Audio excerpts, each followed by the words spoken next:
Mr. Curtis J. Hughes, Kelly Kinzer, Bert Wicks, Mike Dowd, Josh Muller, Nicole Reed, and Brandon Brown.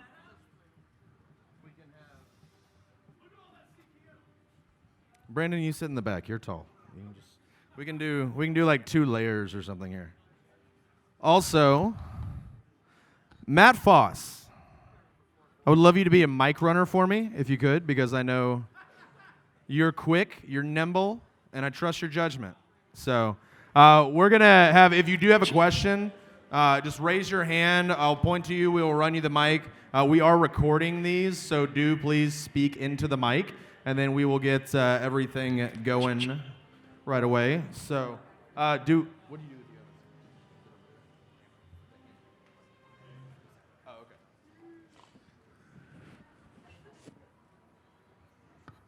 okay. And then... Wait, didn't you walk on that stage?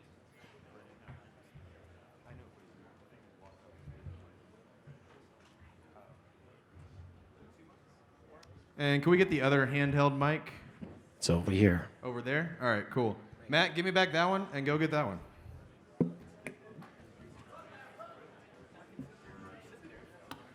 All right. Awesome. So just as a refresher, we had Kelly and Bert that were talking about business gifts. We had Curtis J. Hughes talking about the family program. We had Mike Dowd on making this a career. Mastery of Upserving by Mr. Josh Muller. Knowing Your Numbers by Nicole Reed. And Transitioning Through Quality Questions by Brandon Brown. So I'll actually kick us off here, and this one will be for Kelly and Bert. There's probably a couple other people on the stage that are qualified to answer this. But we saw a really, really good example of what an interaction looks like with a customer. And we know that like most of the time, or a good amount of time, there's people that don't pull the trigger right away, or the decision maker isn't there, or any number of things that prevent you from getting the order on that day. What are your best practices for follow-up with your customers? What would you say are like the keys to making sure that you're staying on top of that? So. I'll go first real quick. Basically for me, every single order that I ever write up, that I ask that question every single time. So again, if you take anything from Kelly and I's little role play today, every single time you talk to anybody, you literally just ask, do you by chance own a business or give gifts to your clients or employees? Like Steve talked about that last year, John did as well. It's like, do that every single time. That's a yes, and you don't close it. If you're at the booth, in special instructions, I just write biz. So B-I-Z and circle it. I use Vast Action for my follow-up. So when I have Vast Action roll an order, they'll actually tag that person as a business prospect, and they'll just automatically send them out an email. Now, if you're not using Vast Action for that, you guys can just do it yourself. Just create a template of some information about the business gifts. I always send basically the same deal pads that we show at the booth. Send them their own copy so they can send that to the person they need to. And I always ask the question, okay, cool, if they leave and they're not ordering it that day, I always say, cool, so is this something that you're maybe going to do within the next 1 to 2 months, or is this something that you're thinking about maybe doing closer to like Christmas time? Now, the biggest nugget that I've learned, if they are doing this closer to Christmas time, let's say you're like, cool, like when would be best to follow up with you, like October, November, or like September, October? Let's just say they say November. Always, always, always, always do it a month prior. Because I can promise you that they get overwhelmed. The follow-up always takes longer than you think it needs to, but especially for bigger orders, it takes longer. There's more decision makers than you can ever imagine. So follow up earlier. What I do is I just put a reminder in my phone, and then I also put it on my calendar to follow up with them so they just don't seep through the cracks. Yep, I second all that. All that stuff is good. I do all of that same stuff as well. He's 100% right on that. The other things that I can think of is if there's somebody that's like a big fish, like they have good business to give kind of thing. Like we're talking, 25 club mates plus, 200 gifts, whatever. There's somebody that like you really want to earn their business. A good thing to do is if they're not the decision maker, let's say they have a business partner, right? So it's like, cool. So is it just you ask more details, just like Brandon's saying, you get curious about the situation then. Their objection is, I can't make the decision alone. So the questions are, cool, so do you make those decisions, is it just you and one other person? Oh no, there's 3 of us. Okay, cool. Hey, what's everybody's names? Okay, cool. John, Frank, and you, Mark. Okay, cool. Awesome. So when would be a good time to follow up with you guys about something like this? Just like Bert's saying, right? Because he's saying no because he's not getting it now because the other people aren't there. So when's a good time to do that? And then what I'm going to do is I'm going to figure out that time. I'm going to put it in my calendar. I'm going to tell him because, again, they want to kick it down the road instead of like, oh, cool, let's talk about this next week, right? Then I'm going to follow up next week. In the meantime, I'm going to go home and probably use that cool new thing on Vector Connect where we can go make a sample.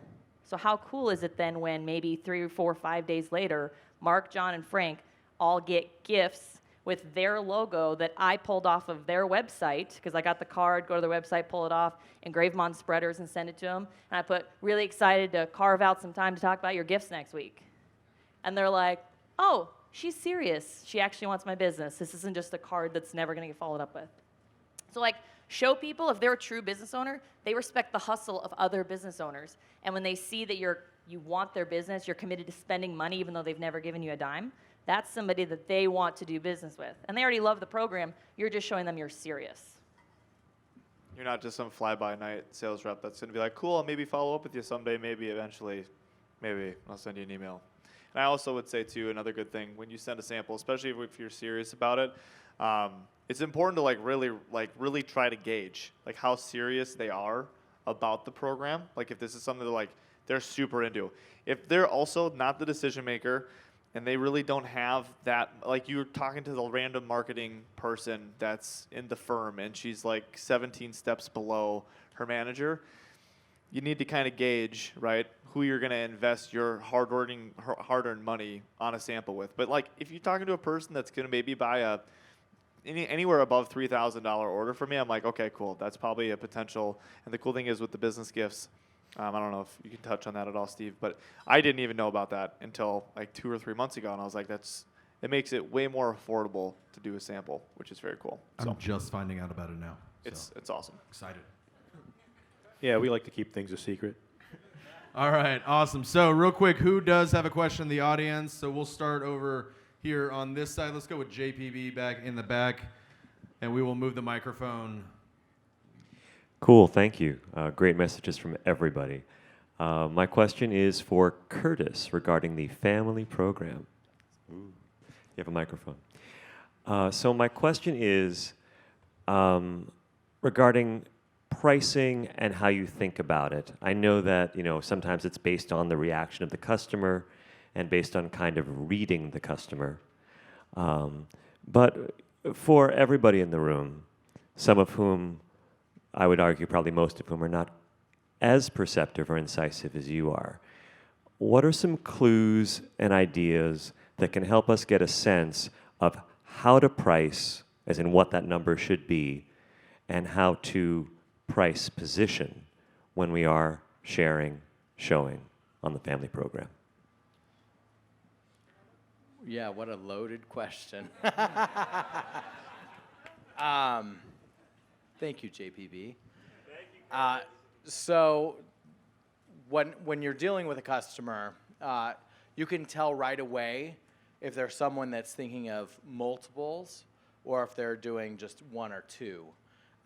If they're only doing 1 or 2, then price positioning is really easy because you can literally go, okay, well, you're only getting 2, so let's give a bigger discount than normal just for the 2. Just so that they say yes to the dress kind of thing. But if it's like 4, 5, 6, 8, and you don't know, like you're gauging and you're trying to figure out how many, the first thing you would want to do is just say, if you were to, right, get as many as you could, how many would that be? What would be the number of sets that you would like, right? Are you thinking 3? Are you thinking 5? Like how many? Taking that customer so that I can know where they are so I can engage on how big of a discount I want to do. If I know that they're doing 5, 7, or 10 of them, then I'm going to not do such a big discount or that much off. Because if they're thinking like 7, 8, 9, they could potentially do 12, 15. You know what I mean? You gotta know that when your people are spending a lot of money, the first thing that goes through their mind is price per unit, right? So when you're leveraging with a customer, you have to understand what price per unit is going to make or break the deal, right? So I like to ask them, well, what price range do you want to be in if you're buying this amount? And if they say, well, I'd like to spend about $1,100, and you're at like Homemakers, right? You're like, well, the minimum that you can get them for $1,100 is going to be 15 of those. So then what happens is then they can start understanding where the breakdowns are. It's the same thing with business gifts, right? It's the same thing with the family program. You have to understand that leveraging the customer by buying multiples, not just 2, 3, or 4, but when you're doing 5, 8, 10, then you can start seeing the number drop down. Does that kind of give you an idea? But if it's just a mom that's trying to buy 2 Homemakers for their children, well, normally the 1326, I can give them to you for $12.78 here. So you get an extra $50 off per one, and she thinks she scores, right? But if someone's looking to spend more than like 5 of those sets, you really need to find what price range they're in. Because a lot of the times when people are buying for family members, they have a set budget that they put towards that person. One of the things that was in my talk that I didn't get to like say in there is that when you're looking at budget, you need to also look at how many years are they thinking they're going to buy gifts for these people. Because sometimes it's smarter to buy it all at once now and save it and give them a little over the time so that they save more money now rather than spending more in the future. So I always like to tell people that too. You know, I would love for you to keep spending hundreds and hundreds of dollars every year because you're actually putting more money in my pocket. Or you can save now by buying it all at once and then packaging it together. Awesome. Thank you very much. So next up, we're going to go over here to Carlton, and then we'll go to you in the red tie after that. And then we'll just keep moving on down. And then Josh might have a question at some point as well. So Carlton, Matt, let's get the mic down to him.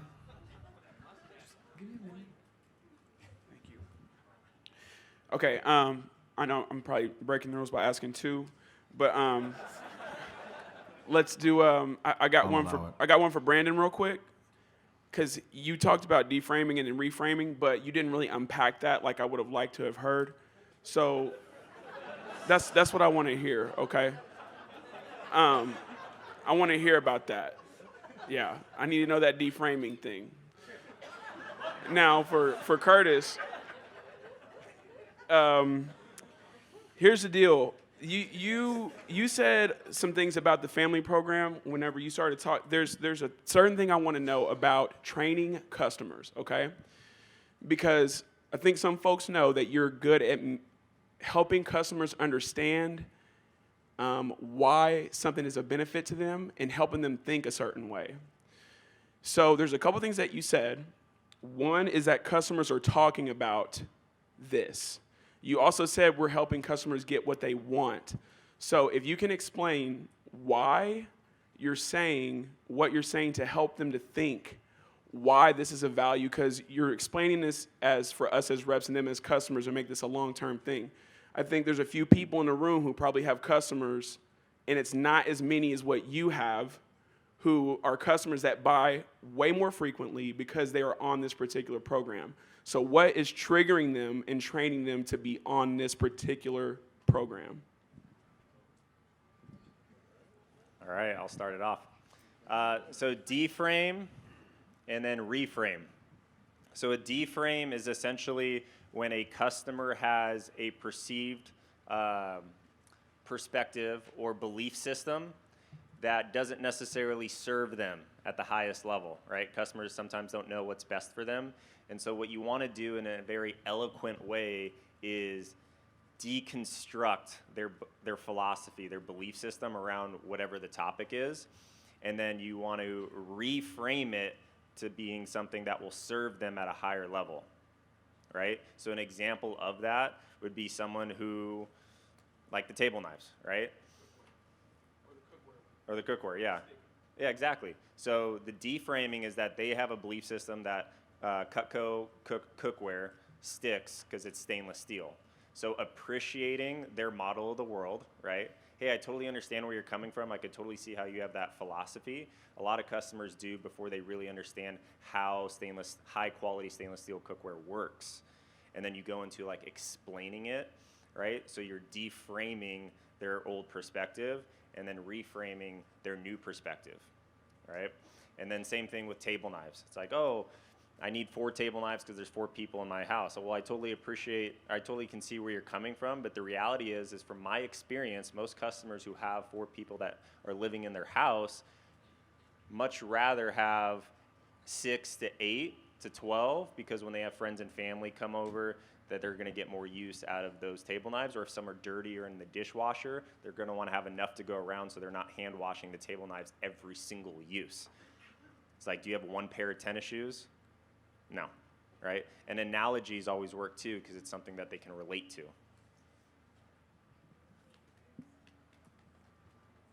Perfect. So, as you know, because you work next to me and I know why you're asking these questions, a lot of times when I say something to a customer, it's loaded, right? And when asking that question, go to the first one. What was it? Yeah. So when I say something to a customer, I'm trying to create a reaction. And the thing is that a reaction tells me a lot about what's going on in their mind, but it also creates a reaction so that I have a way to help them with the reaction that they're having, like the shock value, right? So when I say that, everybody's talking about this. People want to know what everybody's doing. People want to be where everybody's doing it. And everybody wants to do what everybody else is doing, right? So when you hear me say that line, it's literally telling the customer, hey, we have something here. You might want to know about it, but I only can tell you if you really want to know about it. So do you really want to know about it, or do you not want to know about it? Get what I'm saying? So it's causing a reaction for me to find out, do you care or do you not care? Because if you do care, I got your number. Get what I'm saying? And that's the whole figuring out people right away. What was the second one? You talked about this is something people get what they want. Yeah. You said RVs, campers, and you said Yeah. So when I say it's something for people to get what they want, like I was saying, people have to make an excuse where they can buy something that they want. Because as you know, if someone wants something, they never get it. But if they need something, they always get it. Does that make sense? So what we're trying to do is we're trying to create a need rather than a want. So we're trying to cause an excuse for them to turn it into what I need is this right now, because he's giving me a solution for what I'm trying to buy. So that's why we create that reaction there where they're like, I really want to get what I want because this is what I need, and I have horrible knives in my RV, so if this is the program that's going to help me get rid of those terrible knives, I'm going to jump on ship with this so that I can get that discount that he's talking about. All right, awesome. So we're gonna go here, and then we'll go to Luciano, and then you over there had a question, and we'll move it down there. We have a few minutes left, so let's be tight with the questions. My question is about preparation, and what advice would you give to someone who hasn't done as many shows as you guys have, in terms of preparation before the event? You know, what do you practice? What do you listen to? What do you do mentally? What do you do logistically? How do you prepare, and what advice would you give to best prepare for an event to maximize and grow to the level you guys are all at? Well, I have the mic, so I'll just go real quick. Yeah. Track 6. No, joking. What I would tell you to do is to prepare. Sorry, it's an ongoing joke. So what I would tell you to do is just practice your scripts, practice handling objections, and practice literally engaging people better. Does that make sense? Listen more, find out what makes them tick. And this is just everyday life, like when you're getting waited on, stuff like that. Just really pay attention to how people work and how people react to when you are talking to them and when you're not talking to them, because this is going to really help you when you're at the booth, because then you're going to stay more focused on what's happening around you and be aware of what's going on. Then yeah, let's go to Josh on this as well. We'll just get a couple people to weigh in, and then we'll move on Cool. to the next one. So for me, it's like I have an evening routine the night before. I think how you start your day is influenced by how you end the day before. And so I always make sure that, especially when I'm going into really high value shifts at events, that the night before I'm watching or listening to something inspiring. It might sound weird to some of you, but like I watched a lot of Queer Eye this fall. Not because I care as much about like what they're doing to the person, but because I care more about the message that those 5 guys are bringing.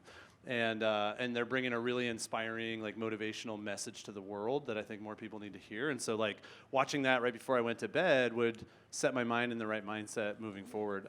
Also making sure that nutrition, hydration, and a morning routine are in place, and just honoring and respecting that. It's kind of like an agreement I make with myself that there's nothing more valuable than my evening routine and my morning routine, because those 2 things set the tone for the rest of the day. So just making sure I'm eating quality food, I meal prep, and I make sure I bring a cooler full of food so I'm not eating a bunch of crappy food. I listen to pump up music that I love and inspires me and gets me all fired up on the way in.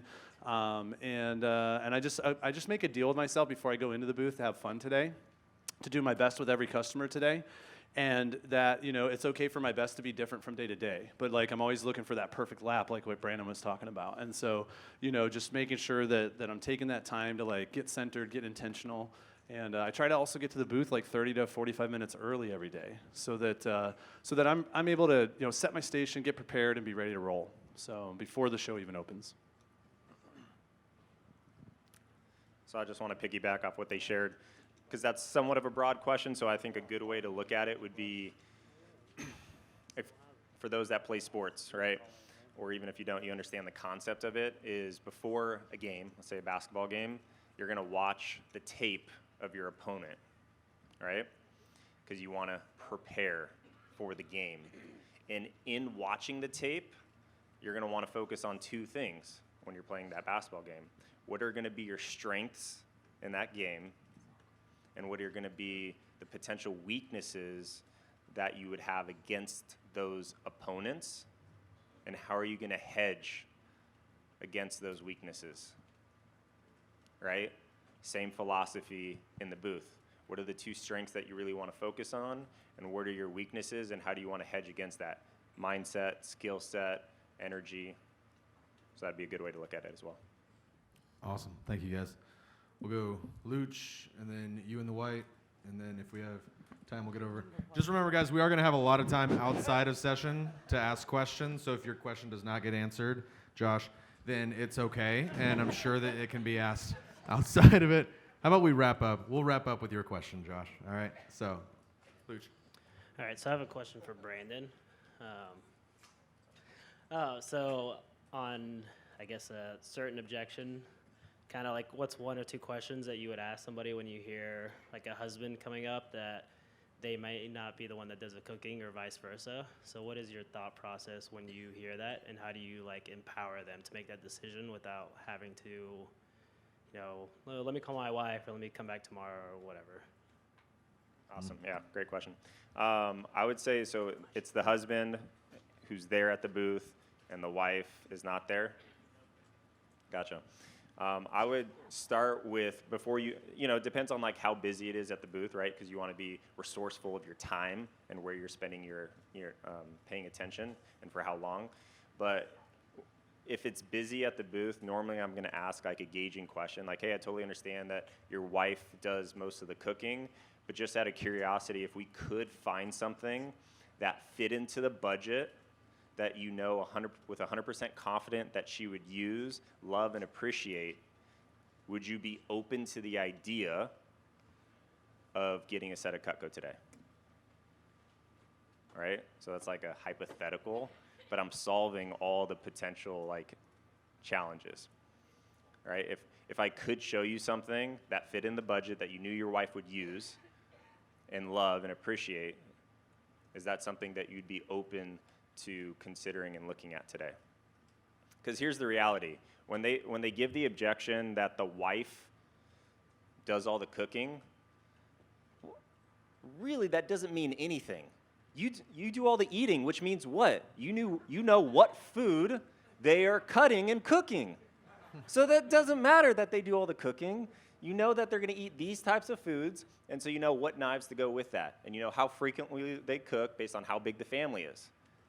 Logically and rationally, that should all make sense to you guys. Express that rationale, right, and logic to them. Because it's just, again, customers don't know how to think, literally. You need to do the thinking for them, and by asking these types of questions, you're able to break through these like barriers that they just don't know how to get through by empowering them through those questions. Does that answer your question? Great. All right, awesome. So got over here in the white, and then that will be our last question before Josh's question, and then we'll get on to the awards. So I had a question about the business gifts. I know y'all were talking about people that that have a business and that they've been open to buying gifts every year. What if you're meeting with someone that you know is like has a very successful business, but they've never given business gifts? How do you approach that?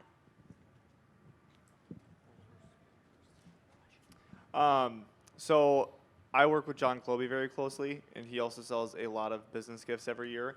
And one of the things that, and I would say a lot of people that sell a lot of businesses would agree with this, it's very difficult to convince a person to start doing something that they've never done before. And also keep in mind, a lot of businesses that don't give gifts have been pitched why they should give business gifts before, and they're usually very closed-minded. So just go into every conversation with that with a grain of salt. Don't ever let yourself get beat up by the fact that they're like, yeah, I don't give gifts.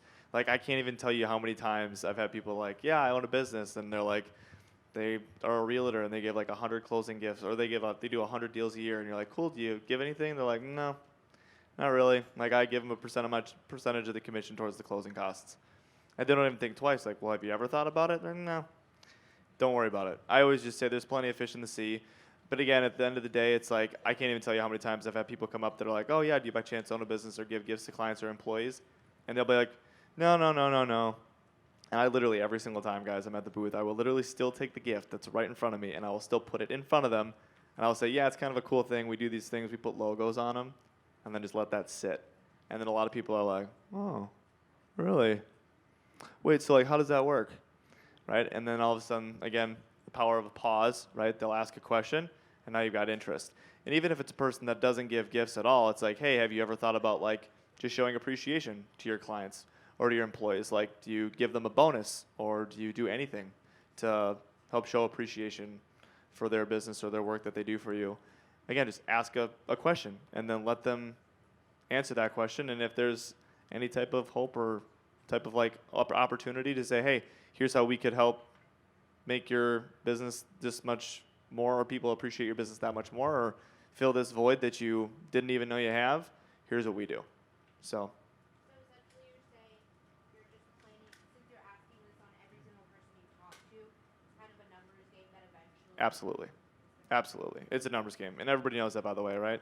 So it's like, I ask everybody, because again, but the thing is, Kelly can say this, anybody on the stage can say this, you literally never know. Like, I was talking to a random farmer, like in the middle of bum F nowhere, South Dakota, and he was like, I was like, yeah, do you by chance own a business or give gifts to clients or employees? He's like, yeah, actually we do. I was like, cool.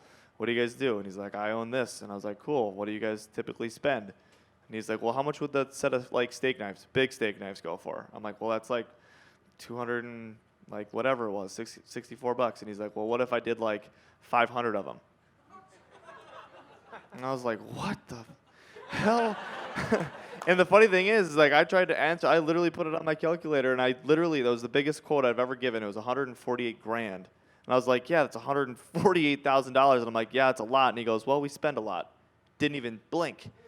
I haven't closed it. So again, it's something that hopefully down the road will close. But it's like, but that's again, like, you never know. Like, this is a dude, just Farmer Joe. Like, just like 300 pounds, you'd never know. I had the straw in his teeth and everything. So just ask everybody.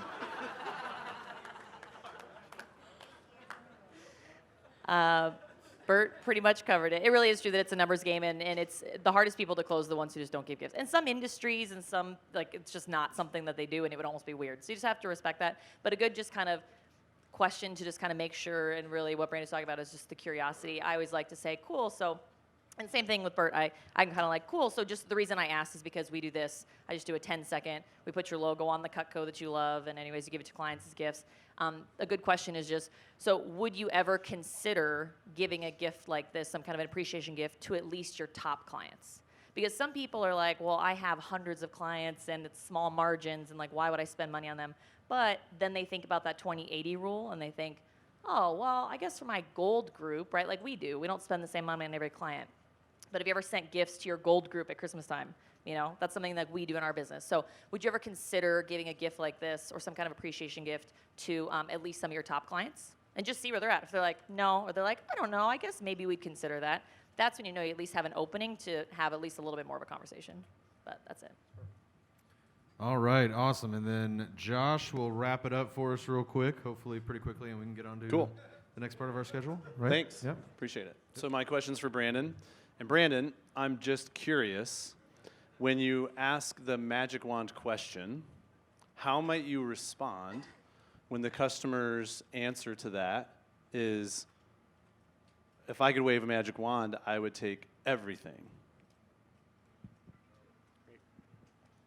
I knew you were going to ask that question. So when they respond and say, yeah, I would obviously take everything, it's like, okay, great, right? If you were to put the things in order of priority, what would that priority be? And then you can go through, right? Flatware, cookware, hunting knives, things like that. And that's also a really good question to ask even on, I know this is events, but like on service calls or even behind the booth when you're building this wish list and they say, oh, I can't do that. I'll just do that one knife.